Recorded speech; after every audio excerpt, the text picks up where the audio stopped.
Welcome to a special edition of the Uncommon Man podcast, where we help men eliminate and crush burnout and become the greatest version of themselves. This week is going to be a little bit different than our normal weekly podcast, but I promise you there is going to be some incredible value in here, along with hopefully some great laughs as well, to connect you guys with more of what happens over here at the Uncommon Man Project, who these guys are, who we are as men, the issues we face, and some pretty quirky questions from our listeners. But as always, guys, we will leave you with some really helpful tools in order to achieve the potential that you know you have in your life. So what I want to start with this week, guys, is I want to understand what's been going on in your world over the last 6 months. What have you learned from the summits that you've been going after? What have been the summits that you have chased down? And I guess some of the fuck ups that you've learned from, some of the things that you fuck around and find out, and some of the wins that you've had. And Ryan, I'm gonna kick off with you, mate. I know you've had a pretty cool 6 months. What have been the things that you've been working on? And what have been the things that you've been most proud of as well? The first one that comes to mind, like outside of Uncommon Man stuff, was, well, I guess it's indirectly linked to Uncommon Man stuff, because at the Bali event back in, was it early May? Yeah. I think. It was sort of the bookend end of a period of my life where there'd been a fair bit of turmoil, stuff we've spoken about loosely on this podcast before. And over probably like the 12 months leading up to that, I think I'd slipped in some of my own standards and habits, and like eating and training, just to get specific. And I was as out of shape as I felt I've been in a long time. And we were getting on the raft to go rafting, and you got the Indonesian boys like directing us, like getting us seated. And I sat down. I was on the same boat as Michael Cooper, and I sat down, and the little Indo boys like, no, over that side, mate. And Michael just leans over and he's like, "He's saying you're a fat cunt." and that kind of hit home. I would have liked to think that I would have been on the same journey since then anyway, but it really kind of sunk in. And I made it a pretty serious goal to get fit again before the next event, which is in about, 3-4 weeks now. And it has been a pretty cool journey. I'm like, my goal, because I don't have any like very accurate way of measuring body fat percentage, I've got some scales that are in body that are pretty primo, but like inaccurate still, but just consistently inaccurate. So my goal was to get under 5% on that, which I know is more like 10 to 12 in reality, but like I just know that that's a measurement that I've hit before, and I'm down to about 4.1 at the moment on that. Stacked on a bit of some muscle that I'd lost, and I'm pretty happy with that progress. I think one of the learnings, just a recent like fuck around and find out, was I kind of introduced a little bit, just for the last couple of months, some just replacement level growth hormone. And what I didn't anticipate was how much it's increased my appetite. And I think there's been that little bit of like, hasn't really impacted the way I would have hoped. It's like impacted almost negatively, but now I'm aware of it. It's a bit easier. So that's been a little learning there. The other big one, I suppose, is the project. I was coming up with some names today, actually, but like a building project, secured some amazing land, building a house for me, Lena, and potentially the extension of that family someday in the future. Because getting married in 2 months as well, which will be pretty cool. But plans to build like a mini retreat space there for maybe smaller uncommon events, but other events, other organizations that are closely aligned with what we do and how we want to help. And that's coming along nicely. It's a really exciting sort of time. There's definitely been some ups and downs with that, but it's got to the place recently where honestly I've like come home walking my dog in the afternoon, where I'd normally like sit down and do a couple of things like deliberately, like a conscious gratitude practice. And like multiple times I've come home just thinking, I don't even actually need the conscious practice. Like I'm just like walking my dog thinking life is so fucking great right now, which is just a really cool place to be. And especially like with everything that had happened like last calendar year and probably the year before that as well, it was like when you're in that pit, like that's one thing I'd say is you just have no idea how quickly things can turn around. There's no way I would have thought I could be where I am right now, like 12, 18 months ago. Mate, the one thing that I'm probably most excited about all the stuff that you said there is when you finally get a tripod and a ring light and you're just living the Biley influencer life, taking photos of your food, filming yourself at the gym, filming yourself walking your dog, like all of these things, and really like leaning into like how much gratitude changed your life. This is just going to be fantastic. What a transformation. I've taken one video in the gym, and I tried to do it when like no one was in there, and you're the only person I send that video to. And as I was taking that 30-second recording, somebody walked in. Mate, just lean into it. You're a Bali influencer now. Hashtag lifestyle. Hashtag guru. It's going to be amazing. On that note, I guess like out of all the things, what are you most proud of for the last 6 months? That is hard to say. I think it comes back to like what we are doing with Uncommon, but I just think like I'm proud of myself for, I want to say like finding purpose. Like I don't think the purpose has really been there in most of what I've done through my adult life. And this comes back to Bali as well. Like I actually think like a critical point in that, like, I've always been invested in what we do and passionate about it. But I actually think that workshop we did 2 days before the Bali event with Cooper in that room, staring at a wall, writing shit down, working through stuff, like for the sake of finding purpose, like that really had an impact. Like that's really stuck with me. It's probably a darker question. Is there anything that you are unproud of in the last 6 months that you've kind of changed? Like changed negatively or changed away from that I wasn't proud of previously? Yeah, something that you've changed away from.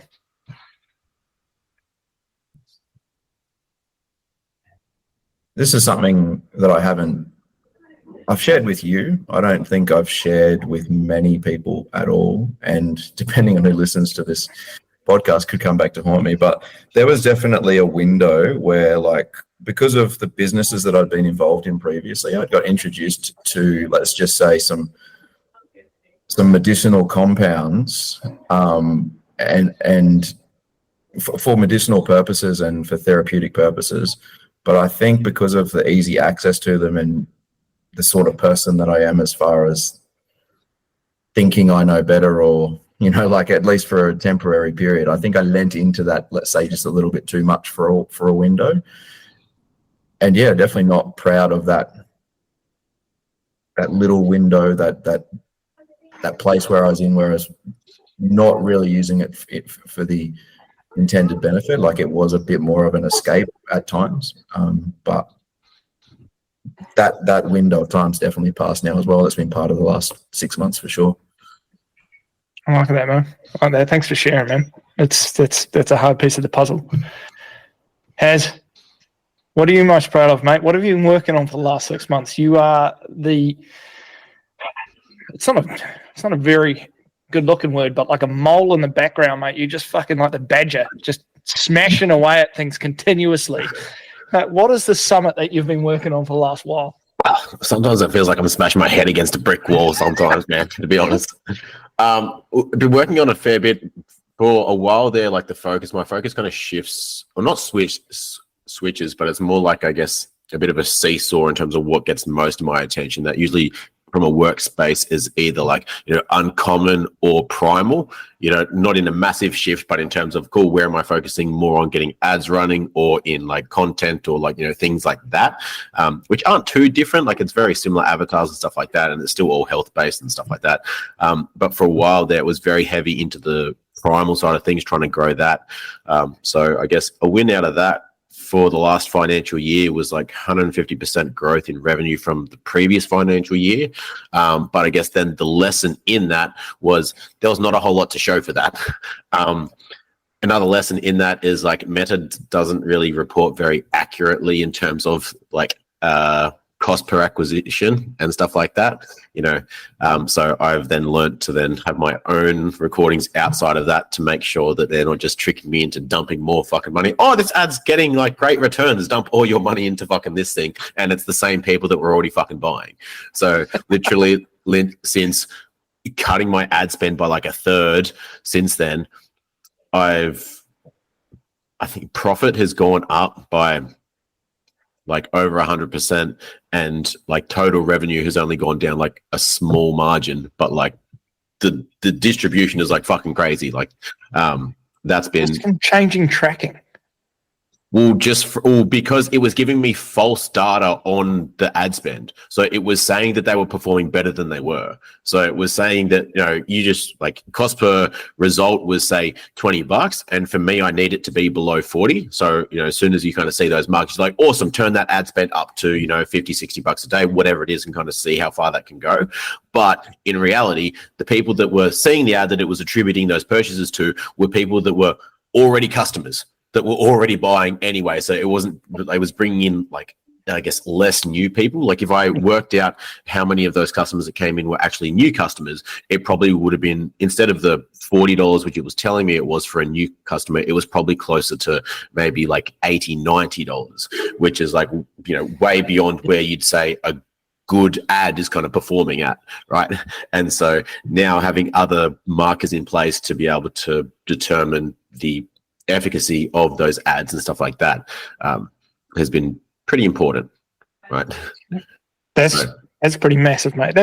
I'm stoked. I mean, watching you go on that journey is fucking phenomenal. The efficiencies that you run two businesses with a newborn and living the Sydney lifestyle is pretty insane.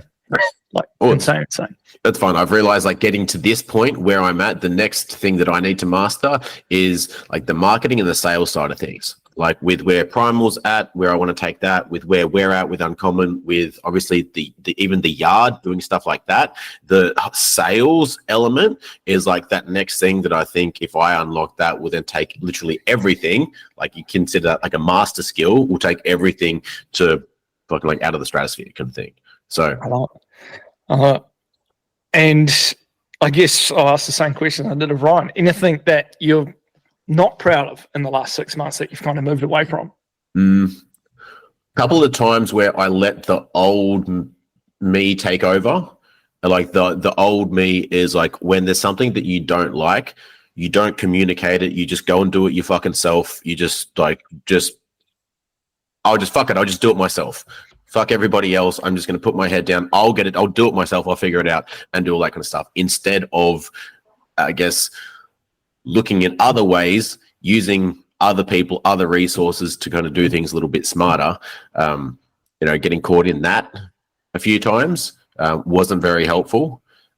So that's something that I'm definitely working on. So that's the big thing that I think would have had the biggest change over the last few months. Nice. I like it. Nick, you've had a monumentous last 6 months as well, mate. It has been a fire journey for you. How good? What's been the summit for the last 6 months, mate? What have you been working on? I think it's literally that whole work-life balance, just finding a new cadence. So we brought in baby number 3 this year. And fortunately, I was also the midwife and the doctor as well. So that was exciting. So I've just added that to my resume. That was crazy. Just going back to that moment. Catching your own baby and not really having like all the support, and it's just been like, I suppose, old school and a very natural experience. It was testing, but I think I surprised myself as well. As a whole for the last 6 months, it's been interesting.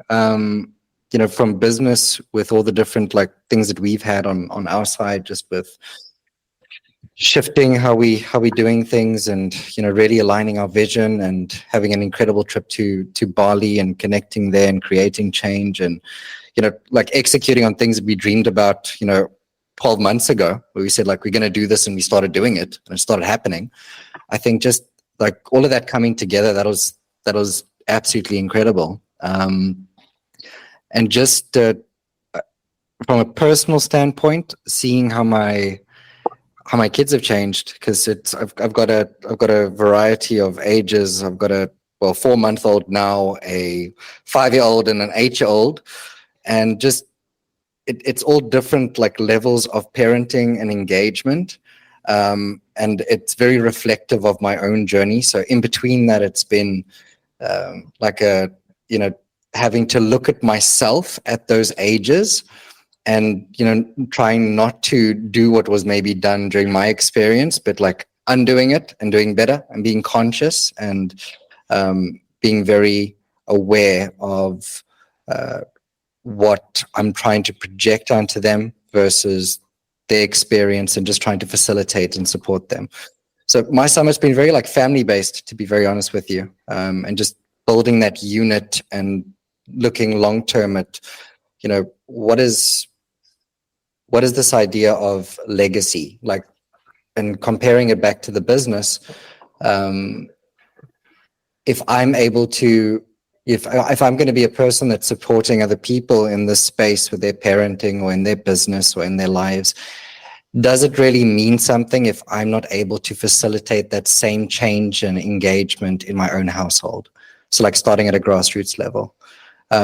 That's been like the dance in my head. And then with that, then all those moments of doubt and judgment and, you really have to look at yourself and give yourself a lot of compassion when you do fuck those moments up, and just choosing to get up again and choosing to do better with new awareness more often than not.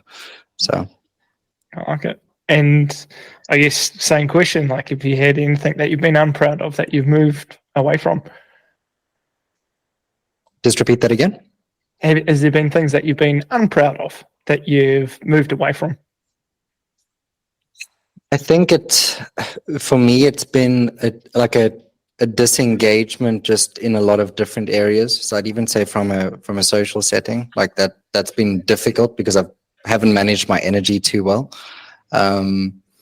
So it's not just an impact in one space, it's been with everything. So it's very easy to like step into that, work mode, impact mode, get shit done mode, but forget to live. And essentially that's what we teach people. And even though you are having those moments, just the presence to really be in those moments and not just be like, shit, I need to move on to the next thing. That's probably been the hardest thing over the last 6 months on my side, that I've had to check and really reroute how I've been engaging with myself and business and life. So it has gotten better. I will say like the last 2-3 months, that's when I had to make a massive shift with that, a conscious shift. And I'm happy about that. Good. I like it. I guess like from my side of the thing, we've had our first kid. We had a boy, Oakley, which has been absolutely awesome. So many things have sprung from that. So many things. I think one of the things that I'm most proud of is our community, the Uncommon.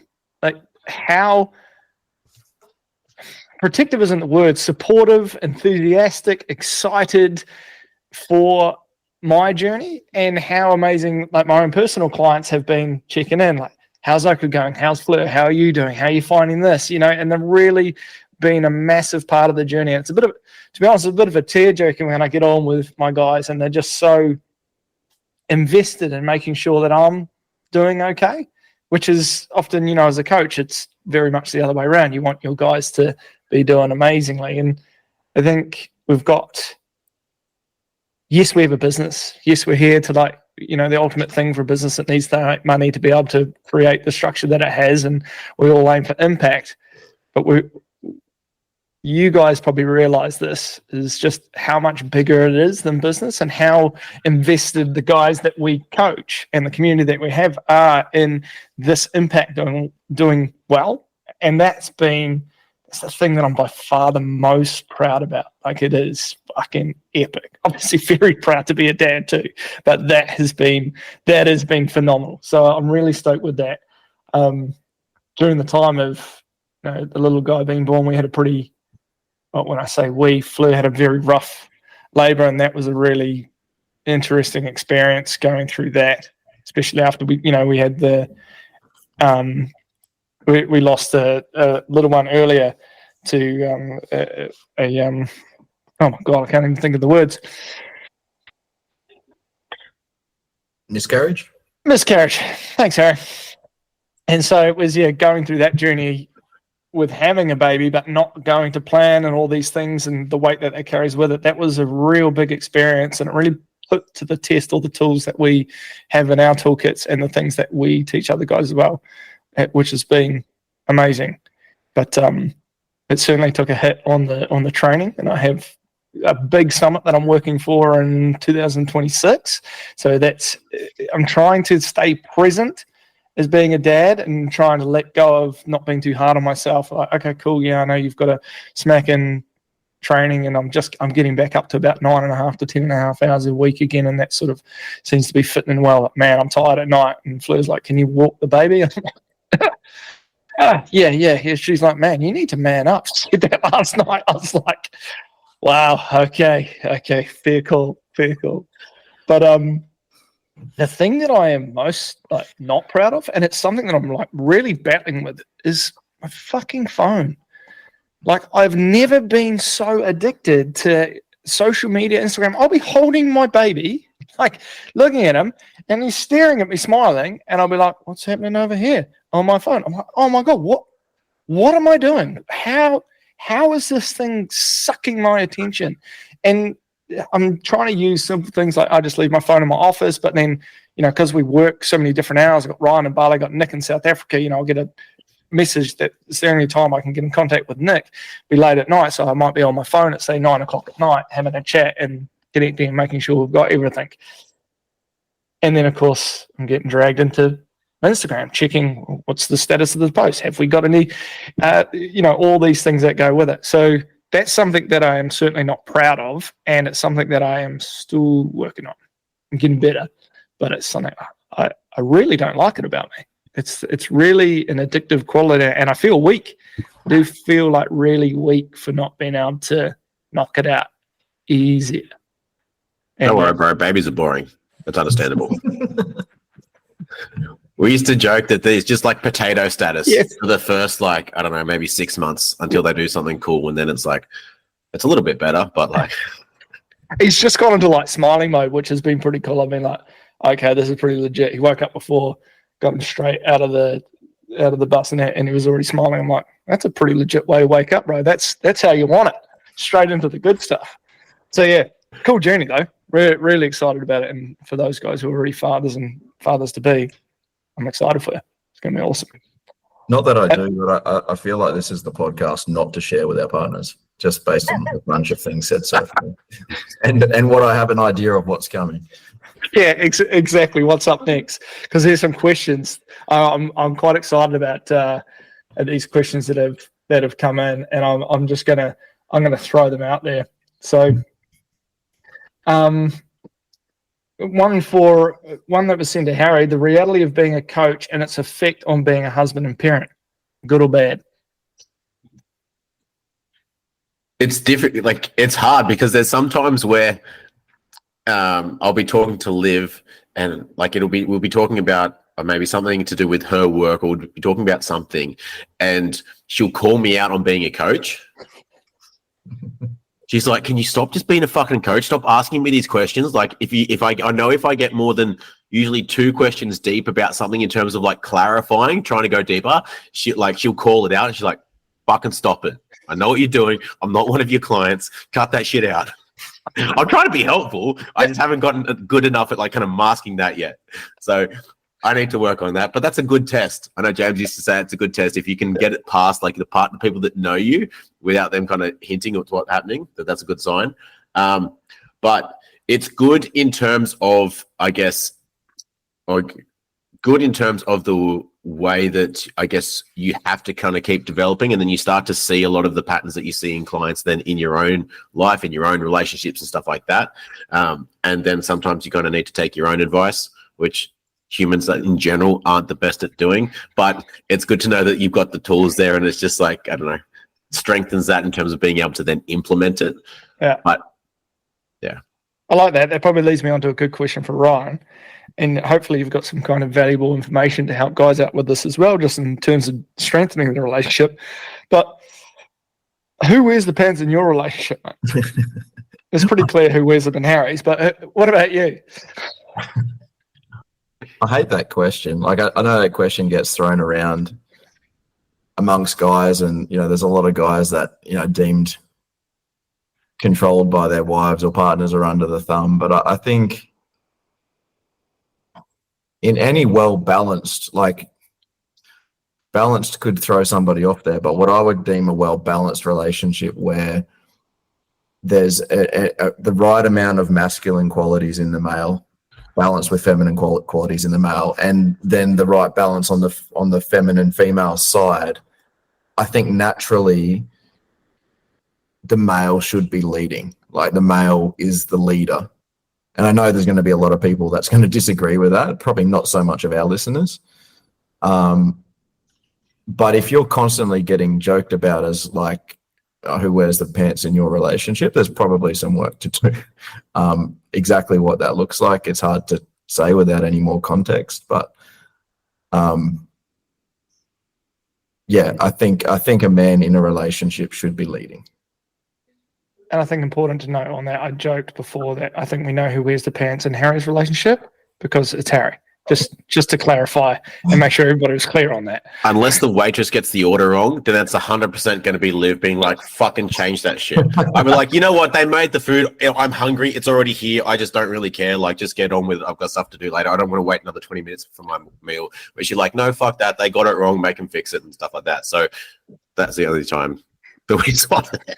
I got the dinner question for you, Harry, because I've got someone I think I'd like at my dinner, but dinner guest. Okay, who could you bring, dead or alive? Just one person. Who would you have? Ooh.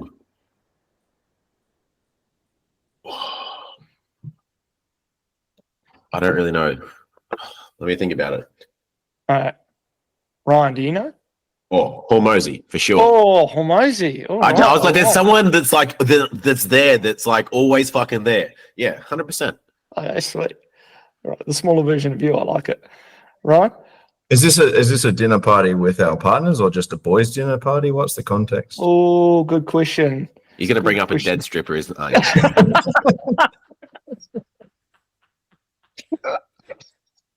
No, I think regardless, I was thinking about this and I wanted to say some cool historical figure, but there's like a level of cliche lameness to any of those answers. I'm going to say Shane Warne. I'm going to say Shane, just because like a legend on so many levels and like just brilliant, and then so fucked up on other levels, and the perfect balance. Like every layer that he would bring to a dinner party, I think would be pretty cool. Maybe more so if it was a boys' party, but like even if the women were there, I'd still say Shane Warne. Okay, mate, I've got a clear winner. It's Ricky Gervais. Full Ricky Gervais.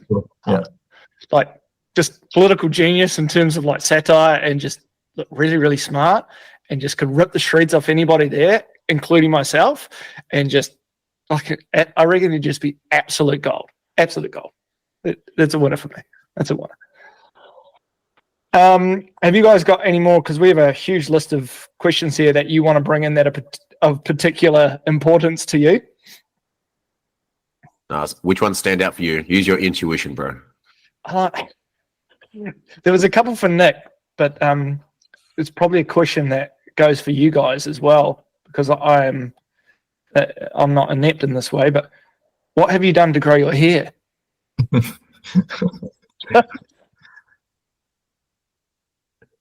I can go. I've this year started to use some minoxidil combined with a needling protocol. I'm pretty sure the minoxidil that I've been getting off Tokopedia, which for anyone that doesn't know, that's like the shitty Indonesian version of Amazon. I'm pretty sure it's fake, or at least very, very weak. And there's next to zero results for it. So, but my old business partner, you boys know about Dr. Anthony, he's hooking me up with some legit stuff soon. So maybe, I don't think I'm going to be running the locks that you've got, Josh, by the wedding, but maybe next year something will be back in play. Just give it the full,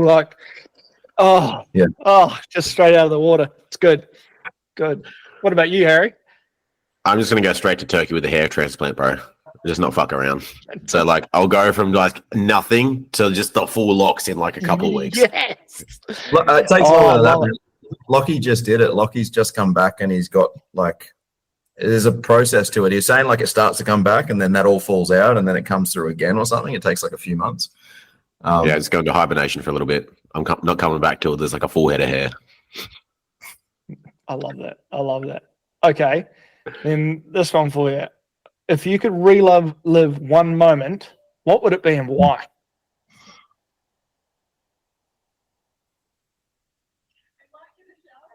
Can we change anything about it or just relive it? No, got to relive it.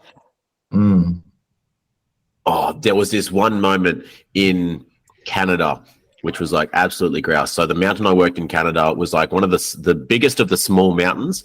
And then over there, for anyone that hasn't been, like, it's absolutely mint. Like, there's, compared to the Australian snow mountains, there's like no lines at all. And so on this mountain, I was boarding with one of the other guys, and we legit didn't see another human on the entire mountain for a solid like 2 to 3 hours. And it was like a powder day. It was like middle of January. Like, it was just grouse. And so we were feeling pretty present, had a few of nature's goodies to help us with that side of things. And like, bro, I felt like I was in a video game, just like carving through this powder, going all the way down. And then like this person just like kind of came out of the side. I was like, oh yeah, this is reality. I forgot about that for a little bit. Like, it was just the best snow that I've ever had, like the best day that I've ever had by far on the mountain, just cruising. Just everything felt like butter. Like, anyone that like rides or skis would know what that feels like. And it was just phenomenal. Just couldn't get better than that. And the snow over there, when you're sitting there on the chairlift, and the flakes are like perfect little flakes, little intricate things. You're looking at them. You feel like you're in a snow globe, and it's just like you're not cold, but you're rugged up. You're just like this soul warming, just like everything is perfect. You got nothing to worry about. You're not worried about work. You're not worried about anything else. You're just like in that snow, just grinding. It's like fucking top tier every day of the week. Come on, Ryan, you got to beat that, bro. What do you got for us? If this wasn't already the podcast not to share with our partners, the fact that you just came twice, Josh, probably takes it to that level, definitely. Well, I feel like you answered like in the context of a day, not in a moment. So if we're talking moment, the only thing that comes to mind, like that's a momentary thing. It sounds like I feel lame giving this, but it was literally the first day that I properly met Lena.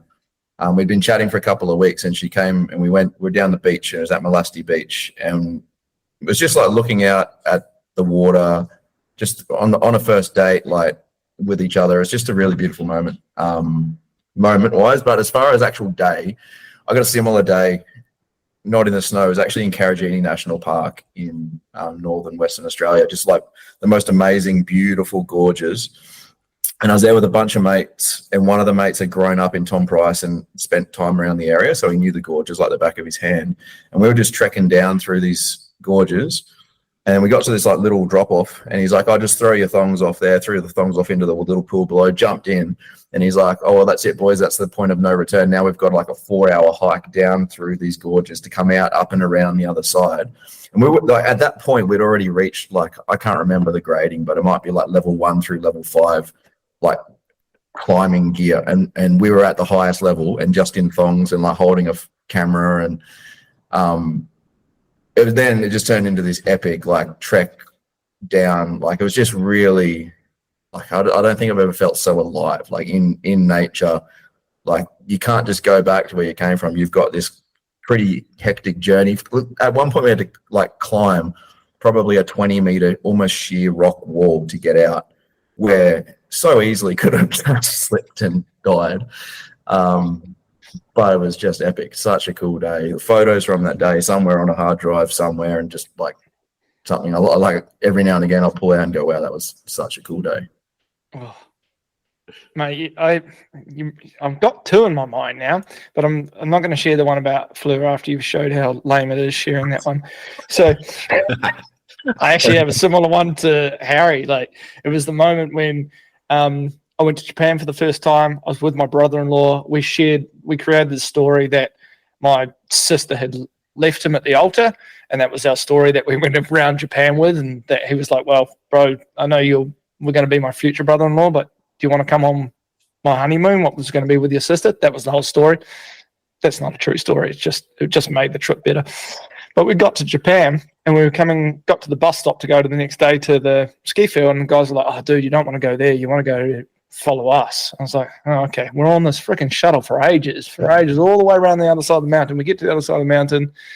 There's no one there. There's one guy at the chairlift, like, getting the chairs ready. I thought it was closed. I'm like, 3 minutes to opening time. I'm like, "Are you guys open?" Remember, this is like neck deep powder. It's like every day.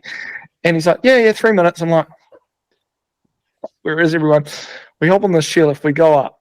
We take what is now a well-known place now, Strawberry Fields. It wasn't so well-known back then. It was just me and my brother-in-law. We went down, and I've got a photo. It's so insane. It's blower power. It's all over your head. It's fucking everywhere. Pretty much why I came twice when Harry mentioned it. My old man and mum were meant to come, and they pulled out the last minute for some random issues that they regret now. But I got a picture in that moment that Hayden, my brother-in-law, took with an awesome camera, and it's fucking phenomenal. I'm snorkel deep. Just all you can see is my face. There's the crack of blue sky, which would have been the only blue sky we saw the entire time, which was there for like 10 seconds. And I'm just coming down, and it's pure white. There's not a track to be seen because there's no one to be seen. And I got home. I got that printed.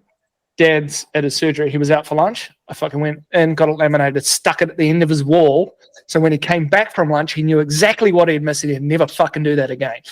So I was like, you will never, ever pull out of a boys' trip like that, ever again. So that was the moment that I'd happily relive again and again. It was phenomenal. That's gold. Yeah. Right. We've got time for probably one or two more.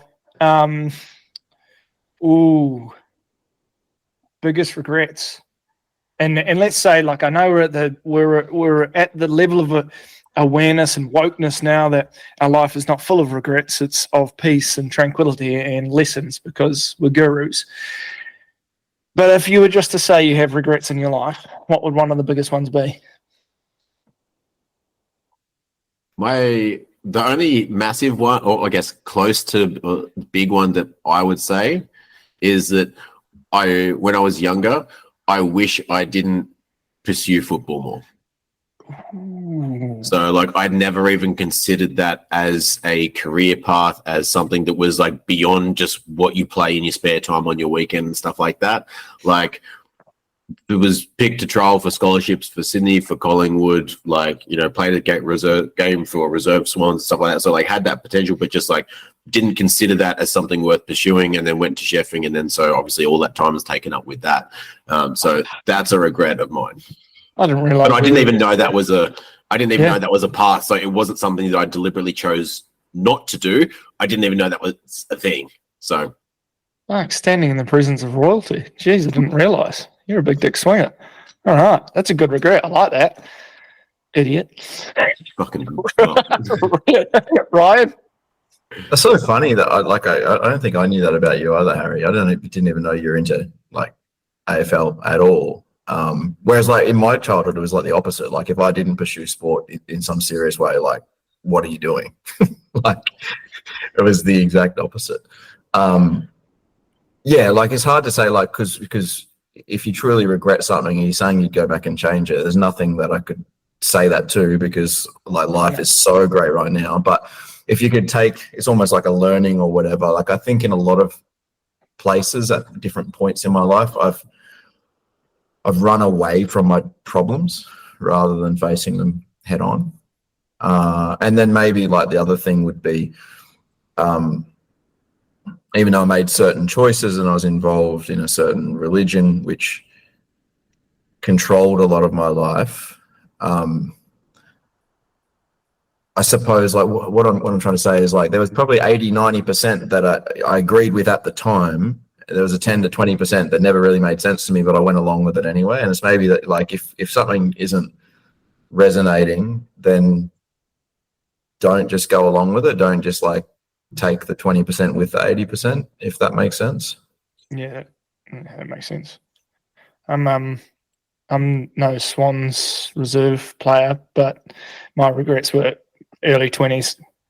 Two like similar times really. One, I just regret not having the level of discipline of training I do now, I'm like, I think Harry and I have covered this once before as well. I would have that time and I'd be like, right, why are we wasting time between classes at university with drinking and partying when I could have been at the gym, like just getting fucking savage on it, or like riding my bike harder or running faster, all those things. I regret not doing that. I regret not having someone who would be like, all right, fucker, this is what we're going to do. Right, let's go. And then the regret that followed that was I wasted so much time pining over a lost love, that I lost so much joy for so many years of like bordering on depression from being sacked off by the woman you love at the time. And you just look back now and it's laughable. It made me who I am for sure, like Ryan said, but damn it, man, I could have been so much fitter. I think about now, I'm like, God, what could I be doing now?